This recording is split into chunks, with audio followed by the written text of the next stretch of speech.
What's up tech people, welcome to the first ever episode of Tech Bhai, and today we're unboxing a budget friendly gaming headset, so let's get started.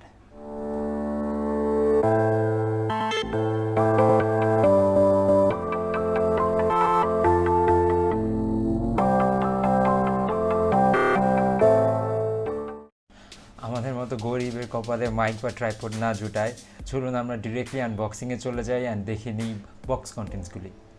মাত্র 900 টাকার হেডফোনের unboxing experience এত চমৎকার হবে তা যেন ভাবাটাই দায়। বক্সটি খোলার সাথে সাথেই আপনি পেয়ে যাচ্ছেন আপনার সেই কাঙ্ক্ষিত হেডফোনটি। তবে বক্সের ভিতরে আর যেহেতু কিছুই থাকছে না, সো তাকে ছুঁড়ে ফেলতে আপত্তি কিসের। হেডফোনটি অন্য কোনো দিক দিয়ে চিপ আউট করলো, কিন্তু প্রেজেন্টেশনের দিক দিয়ে 100 এই বাজেটে এমন প্রেজেন্টেশন পাওয়া তো চিন্তাই করা যায় না। এখন চলুন তাহলে হেডফোনটিকে নিয়ে অনেক ভুগিযুগে আলাপ করা যাক। প্লাস্টিক বিল্ডে এই হেডফোনের সাথে একটি চমৎকার মাইক তো থাকছেই। মাইকটি অ্যাডজাস্টেবল হওয়ার কারণে ইউজ না করার সময় আপনি এটি সরিয়েও রাখতে পারবেন।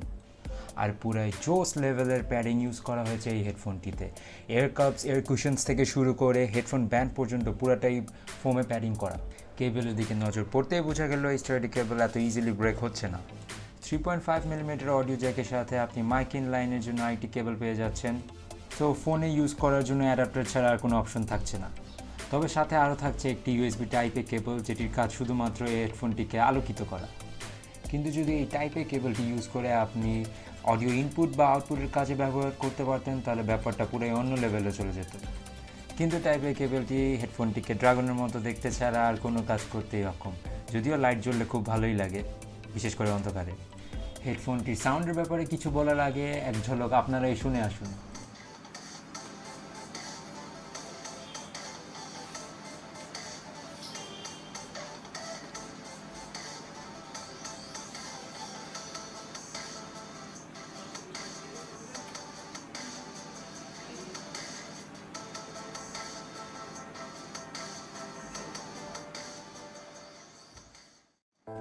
এবার তাহলে হেডফোনটির মূল উদ্দেশ্যের দিকে চলে যাওয়া যাক, কেননা এই হেডফোনটি গেমিংয়ের জন্য বানানো হয়েছে। তো চলুন দেখি গেমিং অবস্থায় এর ড্রব্যাকস বা অ্যাডভান্টেজেস কী আছে। আর ভাই, আজকালকার দিনে গেম মানেই তো পাবজি, এটা দিয়ে শুরু না করলে হয় না কি, আপনারাই বলেন। আর যে মডেল সাহেবটিকে দেখতে পাচ্ছেন, তিনি গেমিং করতে করতে তার অর্ধেক চোখ কানা বানিয়ে ফেলেছেন, তো তার মতামতের উপরে তার কিছু হয় না।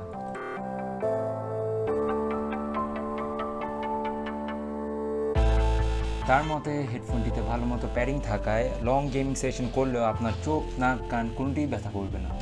তবে ভাই, ঘন্টার পর ঘন্টা স্ক্রিনের দিকে তাকিয়ে থাকার পর চোখ না নষ্ট হওয়ার গ্যারান্টি কিন্তু আমরা দিতে পারছি না। হেডফোনটির মিডস এবং লোজ খুবই ক্রিসপ অ্যান্ড শার্প, বাট হাইয়ের দিকে সাউন্ডটা বাড়ালে একটু ডিস্টরশন নোটিস করতে পারবেন আপনারা। আর বাজেটের তুলনায় বেজের যথেষ্ট ডেপথ আছে। সো ভাই, দিন শেষে কথা একটাই, এই বাজেটে এর উপরে গেমিং হেডসেট হয় না। আমার মতে একটি হেডফোন ভালো কি মন্দ সেটা বুঝতে হলে আপনাকে তাকে 3 ভাগে ভাগ করা উচিত। তা হলো sound quality, build quality and comfortness. আর হেডফোনটি এই কোনো জায়গায় চিপ আউট করে নেই, শুধুমাত্র প্রাইসটি বাদে। সো আমাদের মতো গরিব গেমারদের জন্য এটা পুরাই মানি ফর দ্য ভ্যালিউ। তো এই ছিল হ্যাভিটের গেমিং হেডফোন। এটির মডেল নাম্বার অ্যান্ড যথারীতি স্পেক্স ডেসক্রিপশন বক্সে দেওয়া থাকবে। আর এমন অনেক বাজেট ফ্রেন্ডলি টেকের রিভিউ পেতে আমাদের চ্যানেলটিতে সাবস্ক্রাইব করে রাখুন, কারণ চ্যানেল তো কেবল শুরু।